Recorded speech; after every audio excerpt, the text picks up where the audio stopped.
nakadalawa na ako. Dalawa ikot, tapos pangatlong ikot ito. Tapos parking ako ngayon. Scary.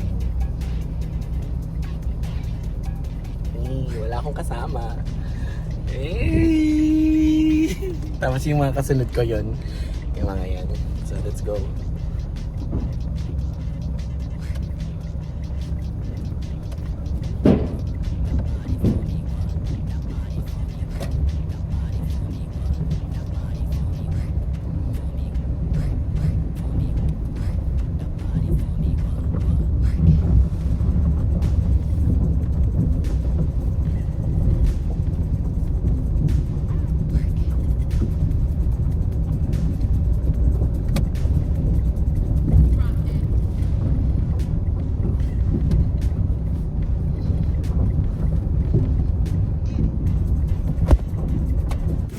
Sabi ni Sir Ryan, ang dami ko daw sablay. Pero sana naman okay ako. Ay, ang dami mong sablay. Sabi niya sa akin. Sabi ko sablay. Let's go, let's go. Kala ko yung parking face the wall lang yung pala. Thank you, sir. Yung ID mo siya. Ay, oo nga, ID ko. Masyado akong masaya.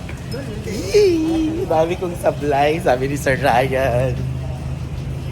Relax, relax, sabi niya. Buti nandun siya, nakita niya ako. So let's go, mga ka-hoggers. Ayan, so share ko lang sa inyo yung aking na-experience. Yes po, I got my driver's license. Pero wala namang kotse. Charot lang. So ayan, yung experience ko, kanina humabulan talaga ako sa aking klase. So, medyo maaga naman na natapos. So, nakaabot naman ako sa aking klase. So, kung nakita niyo dun sa video ko, yung kanina na sinasabihan ako ni Sir Brian.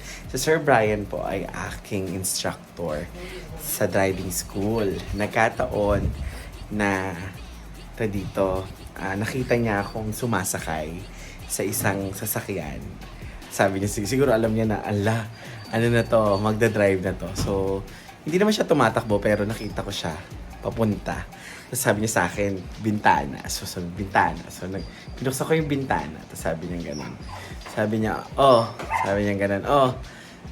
mag-drive, sabi niya sa akin. So, habang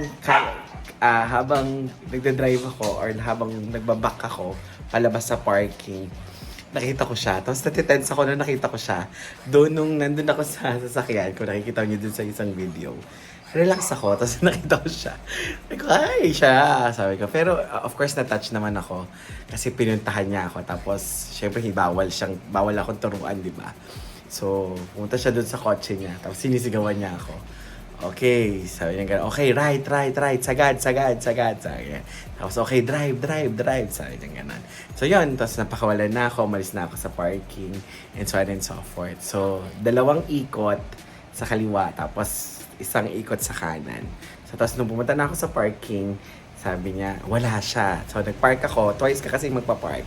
So, nagpark ako ng face the wall. So, gets ko na yun. Tapos, sabi niya, isa pa, sabi nung evaluator, isa pa, mag-back ka. Doon nakita ko na naman siya. Sabi niya sa akin, saan ka pupunta? Sabi niya, magbaback daw po. Sige, sabi niya, nasan yung ano mo dyan? Yung may term siya. Nakalimutan ko yung term niya. Sabi niya, sige, dyan ka. Sige. Yan. Tapos, hindi niya ako masigawan, hindi niya ako masabihan kasi nga, nandun yung evaluator. Tapos, yun, good. Sabi niya gano'n, straight ka na. Okay, go. Sabi niya gano'n. So, maya-maya, in-evaluate na ako. Nakita ko naman na madami akong demerit. Mga errors, pakita ko dito. So, yung mga errors ako. So, 1 to 185 yung sa practical. So, going back, sabi niya, ang dami mong sablay, sabi niya.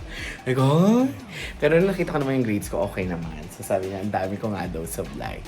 Yun lang. And then, mas na-excite ako dun sa practical. Sa theoretical naman, grabe naman talaga.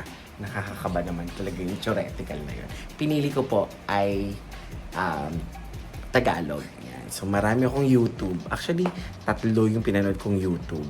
Ang minimum nun is mga minimum and maximum 49 minutes.